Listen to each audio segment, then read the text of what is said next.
एक समय की बात है जब परियों और राजाओं के जमाने में ट्यून नाम का एक स्वार्थी आदमी रहता था, जिसकी 3 बेटियां थी। बड़ी बेटी का नाम था मोनो, क्योंकि उसकी एक ही आंख थी। दूसरी का नाम था स्टीरियो, क्योंकि वो साधारण थी, और तीसरी डॉल्बी, क्योंकि उसकी 3 आंखें थी। चूंकि दूसरी बहन दिखने में बहुत ही साधारण थी, इसलिए उसकी बहनें उसे दुत्कारती और पिताजी उसका द्वेष करते। उसे पहनने के लिए पुराने कपड़े दिए जाते, खाने में भी बचा हुआ खाना मिलता।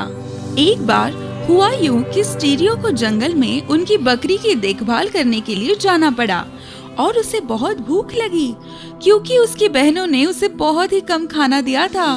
वो एक पहाड़ी पर बैठ गई और रोने लगी।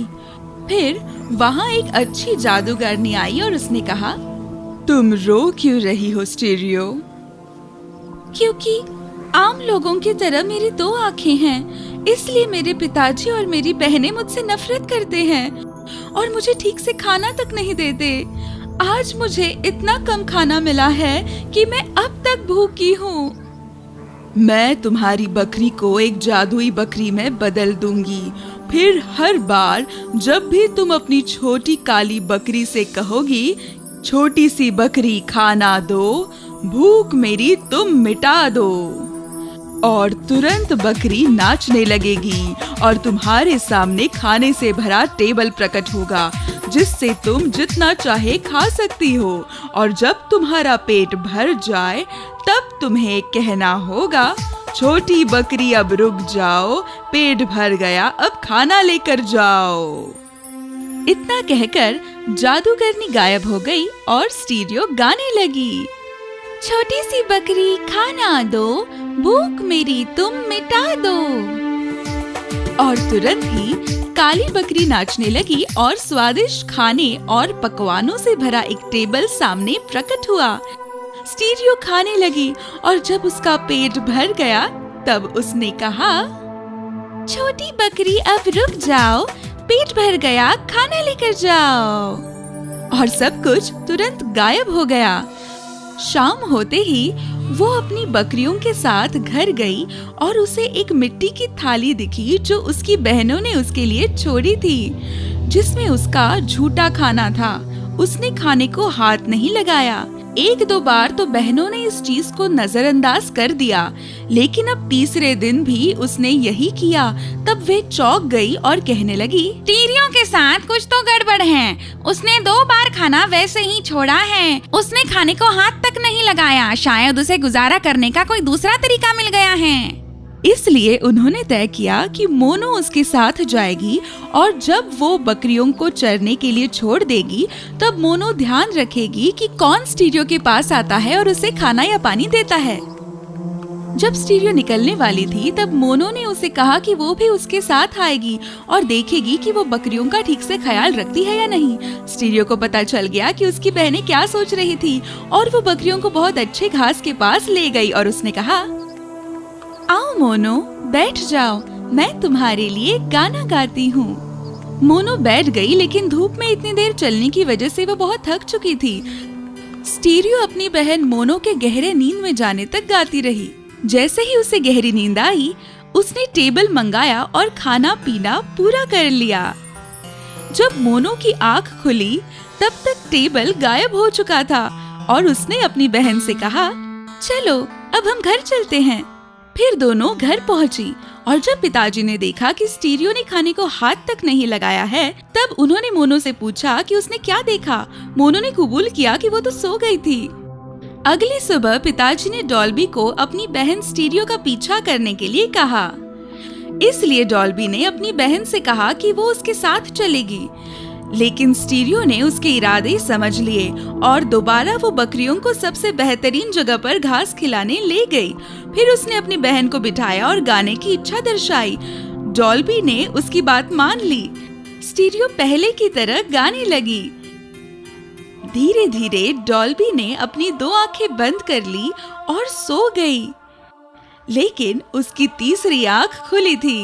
डॉल्बी ने चालाकी से उसे भी बंद कर दिया और सोने का बहाना किया, लेकिन वो देखती रही। स्टीरियो को लगा कि अब मैदान साफ है, इसलिए उसने जादुई शब्द कहना शुरू किया। डॉल्बी ने सब कुछ देख लिया और बाद में स्टीरियो ने आकर उसे जगाया और कहा, चलो अब घर चलते हैं।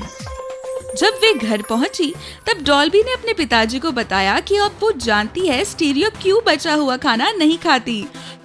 फिर पिताजी ने गुस्से में आकर एक छुरा लिया और बकरी को मार दिया। जैसे ही स्टीरियो ने ये देखा तो वो दुखी होकर उसी जगह पर चली गई और बहुत रोई। अचानक से अच्छी जादूगरनी उसके सामने दोबारा प्रकट हुई और उसने रोने की वजह पूछी। उसने सब कुछ बता दिया। स्टीरियो, अपनी बहनों से हाथ जोड़कर उस बकरी के अंदरूनी हिस्से ले लो और घर के दरवाजे के सामने मिट्टी में उन्हें गाड़ दो और देखना तुम्हारी किस्मत बन जाएगी। ऐसा कहकर वो गायब हो गई और स्टीरियो भी घर चली गई और उसने अपने बहनों से कहा, प्यारी बहनों, मुझे उस मरी हुई बकरी का कुछ हिस्सा दे दो। मुझे और कुछ नहीं चाहिए, मुझे अंदरूनी हिस्से दे दो। बहनों ने मूर्खता से उसे हिस्से दे दिए और उसने उन्हें चुपचाप दरवाजे के सामने दफना दिया। दूसरे दिन सुबह उनके घर के सामने एक बेहद खूबसूरत पेड़ दिखाई दिया जिस पर चांदी के पत्ते थे और सोने के सेब टंगे हुए नजर आ रहे थे। पिताजी ने ये देखते ही मोनो को कुछ सेब तोड़ने के लिए कहा। मोनो पेड़ पर चढ़ी और उसने एक शाखा को सेब तोड़ने के लिए अपनी ओर खींचा, लेकिन वो शाखा उसके हाथों से बाहर निकल गई। जब भी वो उसे छूने की कोशिश करती, शाखा उससे दूर चली जाती। आखिर उसे थक कर हार माननी ही पड़ी। फिर डॉल्बी ने भी वही किया, लेकिन उसे भी कुछ नहीं हासिल हुआ। आखिर पिताजी इतने बेसब्र हो गए कि वे खुद ही पेड़ पर चढ़े, लेकिन उन्हें भी सफलता नहीं मिली और अपनी बेटियों की तरह वो भी हार गए। अब स्टीरियो ने कोशिश करने की ठानी, इसलिए वो पेड़ पर चढ़ी और तुरंत उसके छूते ही सुनहरे सेब उसकी गोद में गिर पड़े और उसकी गोद सेबों से भर गई। पिताजी ने उससे सारे सेब छीन लिए। एक सुबह तीनों बहनें पेड़ के नीचे खड़ी थी। तभी दूर पर एक नौजवान सिपाही घोड़े पर सवार होकर उनकी तरफ आने लगा। दूर हटो स्टीरियो, ताकि हमें तुम्हारी वजह से शर्मिंदा ना होना पड़े। और उन्होंने उसे पास में पड़ी एक खाली टंकी में, जिसमें कुछ सुनहरे सेब भी थे, वहाँ छिपा दिया। जल्द ही सिपाही पेड़ के नजदीक आया और उस जादुई पेड़ की तारीफ करने के लिए रुक गया और उसने पूछा कि फिलहाल ये पेड़ किसका है, क्योंकि उसे उस पेड़ की एक शाखा चाहिए थी। मोनो और डॉल्बी ने जवाब दिया कि पेड़ उनका ही था और उन्होंने सिपाही के लिए एक शाखा खींचने की बहुत कोशिश की, लेकिन जैसे ही वे उन्हें छूती, शाखा और भी दूर चली जाती। बहुत ही अजीब बात है कि ये पेड़ आपका होकर भी आप उसके फल नहीं निकाल पा रही है। जब वे बात कर रहे थे तभी स्टीरियो ने एक सुनहरा सेब टंकी के भीतर से बाहर छोड़ दिया, जो बिल्कुल सिपाही के पैरों को छू कर रुका। सेब देखते ही वो चौंक गया और पूछने लगा कि वो कहाँ से आया था। और मोनो और डॉल्बी ने कहा कि उनकी एक और बहन है, लेकिन उन्होंने उसे बाहर न आने के लिए धमकाया, लेकिन सिपाही ने खुद ही उसे अपने पास बुलाया। सुनो, तुम यहाँ आओ। और जल्द ही स्टीरियो टंकी से बाहर आई। सिपाही उसकी खूबसूरती को देखकर हैरान हुआ और उसने कहा, अरे वाह, तुम्हारे जितनी खूबसूरत लड़की मैंने आज तक नहीं देखी थी। क्या तुम मुझसे शादी करोगी?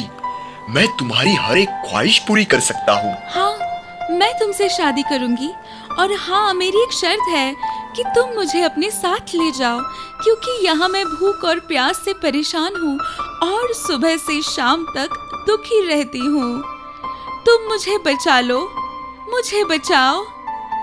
ये सुनते ही सिपाही ने स्टीरियो को अपने साथ घोड़े पर बिठाया और उसे अपने घर पिताजी के महल में ले गया और उसके बाद उन्होंने शादी की, जो बहुत धूमधाम से हुई।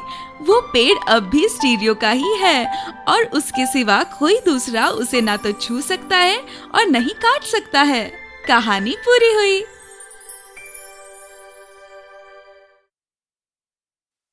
If you enjoyed this story, please like and subscribe our channel and press the bell icon to get future updates. And don't forget to comment.